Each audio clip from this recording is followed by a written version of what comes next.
Well, Donald Trump wants to name something else after himself, and this time it's the Palm Beach International Airport.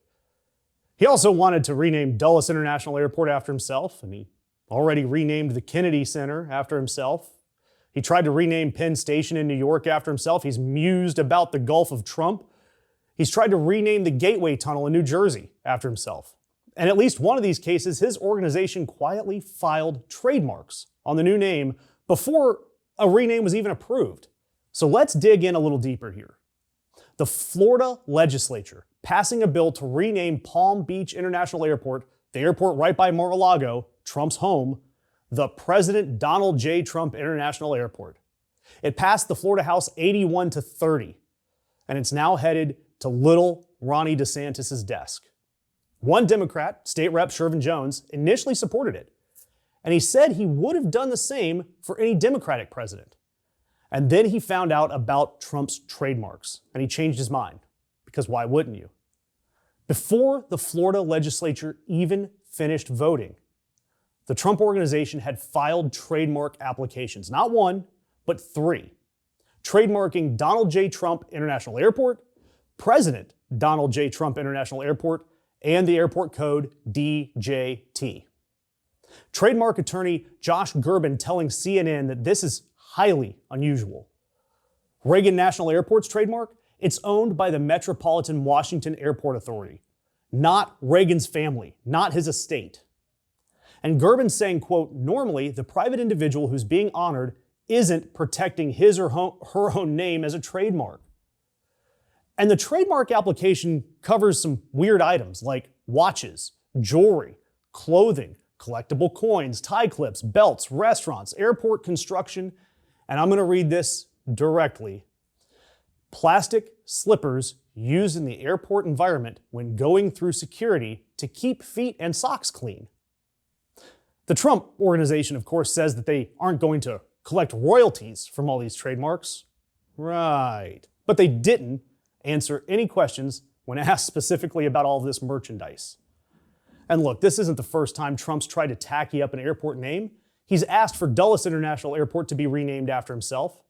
A Republican congressman introducing legislation, it's still out there. Trump asked for Penn Station in New York to be renamed after himself, but that fell apart when Schumer pointed out that Trump had already proposed cutting funding needed to even renovate Penn Station, and that was what Donald Trump was hanging over Schumer's head. The Gateway Tunnel connecting New York and New Jersey, same story.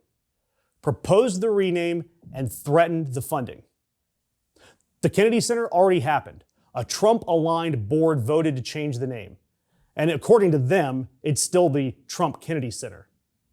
John F. Kennedy's name. His family didn't consent to this. His legacy as a cultural institution was erased and muddied with Trump's name.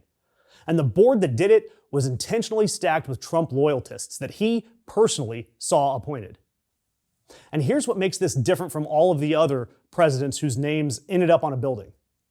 Ronald Reagan, Reagan National Airport, and his family isn't collecting a dime when you buy Cinnabon in Terminal B. The trademark applications Trump's organization filed cover merchandise, something that someone at an airport gift shop buying a Trump International Airport keychain theoretically generates revenue for an entity connected to the sitting president. The Florida bill's text does require a license agreement from Trump and his organization. And they say they're providing that license at no charge for the rename itself. But the merchandise, the branded airport goods, the plastic slippers, they refused to answer that question. And a Democratic amendment to explicitly ban the Trump family and Trump organization from profiting off this trademark, it failed. Again, the rename passed 81-30. The anti-profiteering amendment failed. Look, naming things after presidents is not new. Reagan, Kennedy, and then you name it after anybody else, Dulles, O'Hare, all of that has political names. What's new is this trademark. What's new is the merchandise list. And you know it's going to be shiny gold crap. What's new is doing this while you are a president still in office to assets in the community where you live, right next to the club where you spend your weekends. Look, the Kennedy Center, Trump Kennedy Center, is in Washington, D.C. The Trump Palm Beach Airport, next to Mar-a-Lago. Dulles, what he wants to rename again Trump Airport, it serves the D.C. area which Trump operates in politically. And every rename is an ego and branding opportunity. Every branding opportunity, a potential revenue stream. And that revenue stream flows right back to the same private entity that the sitting president controls, the president of grift. This isn't about patriotism like some people on the right will say. This isn't about legacy. This isn't about making public infrastructure of the United States into anything more than a public billboard for a private brand.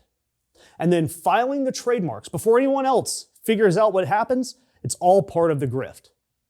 Be sure to subscribe and check the description where we have the CNN report on those trademark filings. It is worth reading.